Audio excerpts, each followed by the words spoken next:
Hey everyone, welcome back to my channel lifestyle with angel.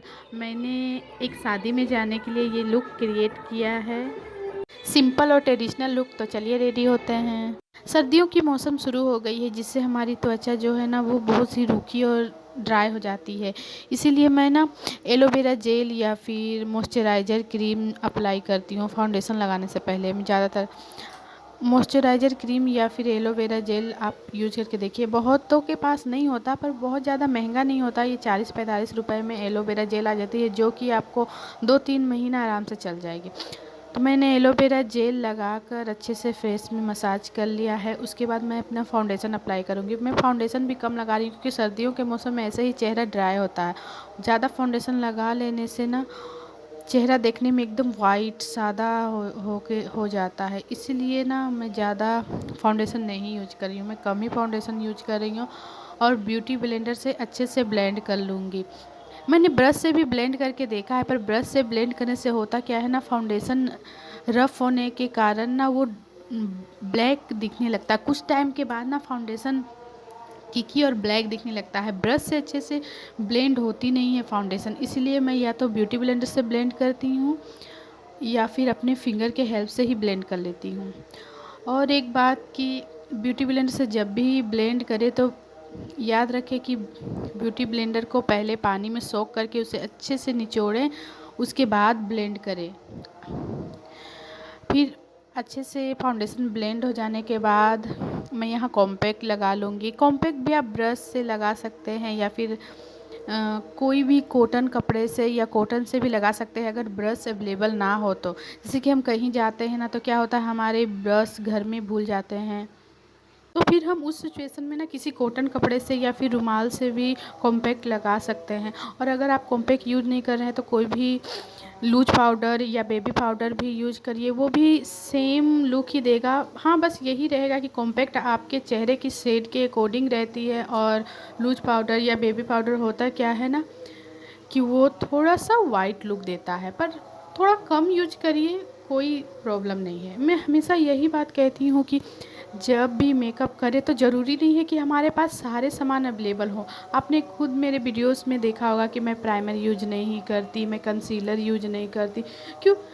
हर किसी के पास हर चीज़ available होती नहीं है, इसलिए आपके पास जो अवेलेबल है आप उतना ही लगाइए। और जितना कम से कम आप ब्यूटी प्रोडक्ट का यूज करिएगा, उतना ही आपका स्किन अच्छा रहेगा। जितना ज़्यादा आप मेकअप या फिर ब्यूटी प्रोडक्ट केमिकल यूज करिएगा, उतना ही ज़्यादा आपके चेहरे पे ना बहुत ही बैड इफ़ेक्ट पड़ेगा, उतना ही चेहरे को नुकसान होगा। इसलिए आई मेकअप करने से पहले ना उस पे बेस लगा लें। बेस लगाने से आई शेडो अच्छे से परफेक्ट सेट हो जाती है। तो मैंने पहले बेस लगा लिया है, उसके बाद मैं अपने साड़ी के अकॉर्डिंग, अपने ड्रेस के अकॉर्डिंग आई शेडो लगा लेती हूँ। मैंने white and red sari wear किया है, इसलिए मैं रेड कलर का आई शेडो लगा रही हूँ।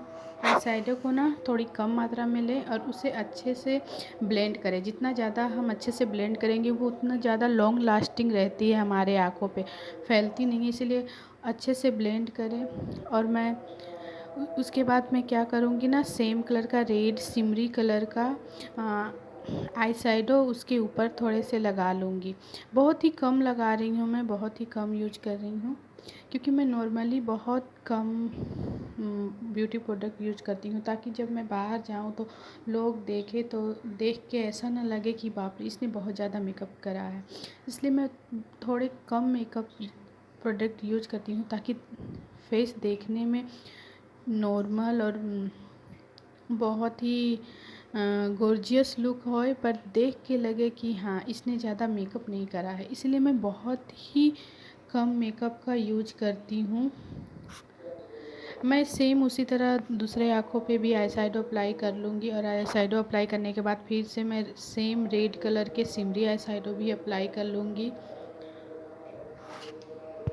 मेरा आई शेडो लगाना हो गया, अब मैं आईलाइनर अप्लाई करूँगी। आईलाइनर ना मैं हमेशा कॉर्नर से अप्लाई करती हूँ। मैं पहले कॉर्नर में लाइन ड्रॉ कर लेती हूँ, उसके बाद उसे मिडिल से मिलाती हूँ। इस तरह से होता क्या है कि हमारा आईलाइनर इधर उधर जाता नहीं है, ना ही ज़्यादा फैलता है, एक ही बार में परफेक्ट शेप में आ जाती है। इसलिए मैं हर समय पहले लाइन ड्रॉ करती हूँ, उसके बाद आईलाइनर लगाना शुरू करती हूँ। तो मैंने यहाँ लाइन ड्रॉ करके उसे मिडिल से मिक्स कर लिया है और मैं इसी तरह कर के आईलाइनर लगा लूँगी। आप अपनी आँखों के अकॉर्डिंग आईलाइनर लगाएँ। मेरी आँखें थोड़ी बड़ी है, इसलिए मैं हल्का बहुत थोड़ा थिन ही लगा रही हूँ, थोड़ी पतली आईलाइनर लगा रही हूँ। अगर आपकी आँखें थोड़ी छोटी हैं तो आप थोड़ी चौड़ी आईलाइनर लगाएँ, तो उससे आपकी आँखें देखने में थोड़ी बड़ी लगेगी, बहुत ही प्यारी लगेगी। इसीलिए आप हमेशा काजल और आईलाइनर अपने आँखों के हिसाब से ही लगाएं। बड़ी है तो पतली लगाएं, छोटी है तो मोटी लगाएं। उसी तरह दूसरे आँखों पे भी मैं अप्लाई कर लूँगी। मैं अपने दूसरे आइज़ पे भी उसी तरह लाइन ड्रॉ करके उसे मिडिल से मिक्स करके आईलाइनर अप्लाई कर लूँगी। आईलाइनर थोड़ी टाइम देके ही लगाएं ताकि वो अच्छे से लग जाए। जल्दी जल्दी में आईलाइनर ना बिखर जाती है और उसे फिर सही करने में बहुत आँखों का पूरा मेकअप ख़राब हो जाता है। इसलिए आईलाइनर को थोड़ी धीरे धीरे और अच्छे से थोड़ा टाइम देकर लगाएं। अब मैं काजल अप्लाई कर लूँगी।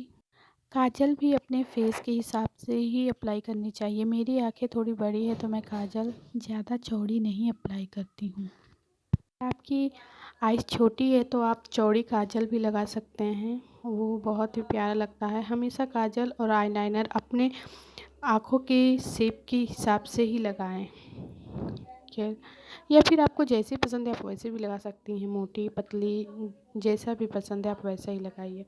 देखिए काजल लगाते ही होता क्या है ना, हमारे चेहरे का लुक एकदम चेंज हो जाते हैं। सेम आई शैडो ना अपने आँखों के काजल के नीचे भी अप्लाई करूँगी। जो आई शैडो मैंने ऊपर आँखों के ऊपर लगाया है पलकों पे, वही अपने काजल के नीचे भी यूज करूँगी। इससे लुक बहुत ही खूबसूरत आता है और काजल बिखरता भी नहीं है, वो उसी तरह सही रहती है। अब मैं मस्कारा अप्लाई कर लूँगी। मस्कारा मैंने ना ब्रश से अप्लाई किया है। जो मस्कारा में मिलता है उस ब्रश से नहीं, बल्कि जो आप ब्रश ख़रीदते हैं ना उसमें एक मस्कारा ब्रश मिलता है, उससे अप्लाई करने से वो बहुत अच्छे से लगता है, बहुत मोटी और बहुत अच्छी शेप आती है। इसीलिए मैं वो ब्रश से ही अप्लाई करती हूँ मस्कारा। मैं फेस आईलैशेस बहुत ही कम यूज करती हूँ, क्योंकि मैं ना कभी भी जाती हूँ कहीं बाहर पार्टी में या शादी में, तो आधे पार्टी में ही ना वो आईलैशेस निकलने लगती है, जो कि देखने में बहुत ही गंदा लगता है। इसलिए मैं फेक आईलैशेस बहुत कम यूज करती हूँ। आप यहाँ फेक आईलैशेस भी लगा सकते हैं। ध्यान रखिएगा कि ग्लू थोड़ा ज़्यादा और अच्छे से लगाएं, और आईलैशेस लगने के बाद ऊपर से आईलाइनर ज़रूर लगा लें। ठीक है, मेरा दोनों आँखों में मस्कारा कंप्लीट हो गया है। मैं अपने ब्राउज़ को फिल कर लूँगी। मैं अपने ब्राउज़ को भी ज़्यादा फिल नहीं कर रही हूँ, बस जहाँ जहाँ ज़रूरत है मैं वहीं ब्राउज़ को फिल कर रही हूँ। मैं ब्राउज़ को सेट करने के लिए अपनी फ़िंगर की हेल्प भी लेती हूँ। जब ज़्यादा प्रोडक्ट लग जाता है तो मैं अपने फ़िंगर से ही उसे ठीक कर लेती हूँ। आप देख सकते हैं कि ब्राउज़ फिल होने के बाद कितना खूबसूरत लुक आ रहा है। अब मैं उसी तरह अपने दोनों ब्राउज़ को फिल कर लूँगी। अब अपने दूसरे ब्राउज़ को भी उसी तरह फिल कर लूँगी। मेरे दोनों ब्राउज़ के शेप जो है ना वो एक जैसे नहीं है, थोड़े एक थोड़ा थिक है और एक थोड़ा थिन है, इसलिए मुझे थोड़ी सी प्रॉब्लम होती है, पर कोई बात नहीं, हमारे पास बहुत सारे प्रोडक्ट होते हैं जिससे हम अपने दोनों ब्राउज़ को सेम दिखा सकते हैं। जैसे कि ये है ब्राउज़ पेंसिल। अब आईब्रो तो सेट हो गया है, अब मैं हाइलाइटर लगा लूँगी। मुझे हाइलाइटर सबसे ज़्यादा पसंद है। मेकअप में कोई एक चीज़ है जो हाइलाइटर है, जो मुझे बहुत पसंद है। तो मैं अब अपने आँखों के कोनों पे हाइलाइटर अच्छे से लगा लूँगी, और मैं अपने नोज़ पे भी हाइलाइटर लगा लूँगी। देखिए हाइलाइटर लगाते ही चेहरा जो है ना वो एकदम शेप में और बहुत ही खूबसूरत, बहुत ही प्यारा दिखने लगता है, इसलिए हाइलाइटर ज़रूर लगाएं। अब मैं ब्लश लगा ले रही हूँ। मैं ब्लश थोड़ी थोड़ी गालों को पिंकी पिंकी करना भी बहुत ही ज़रूरी होती है, ताकि आप जब स्माइल करें तो देख के लगे कि वाह बहुत खूबसूरत है।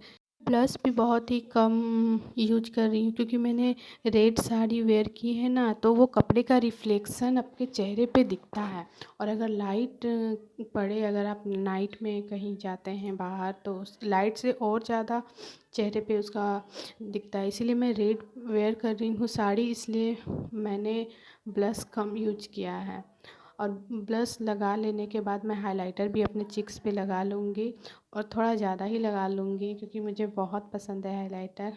और अब अब आप देख ही सकते हैं कि ब्लश और हाइलाइटर लग जाने के बाद चेहरा कितना ही खूबसूरत दिखने। मैं हाइलाइटर अच्छे से और अपनी फिंगर के हेल्प से हर जगह लगा लूँगी।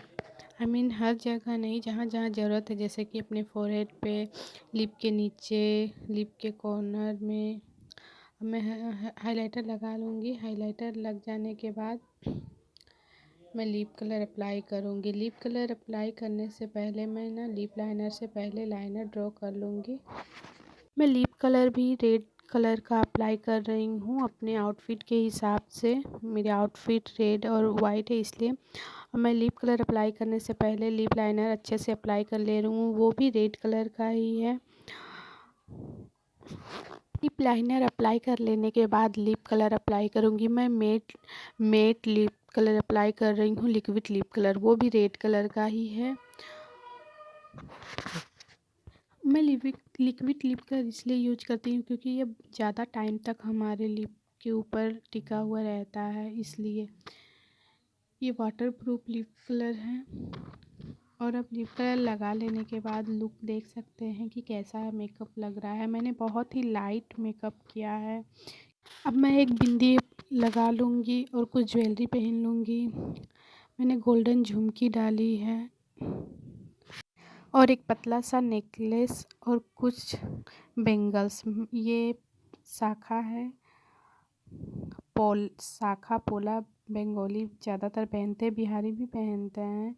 उसके बाद मैं चूड़ा डाल लूँगी और बस चूड़ा डालने के बाद बस मेरा लुक कंप्लीट। ये लुक कैसा लग रहा है और ये मेकअप ट्यूटोरियल कैसा लगा ज़रूर कमेंट करके बताएं। लाइक और सब्सक्राइब ज़रूर करें। Thank you so much for watching.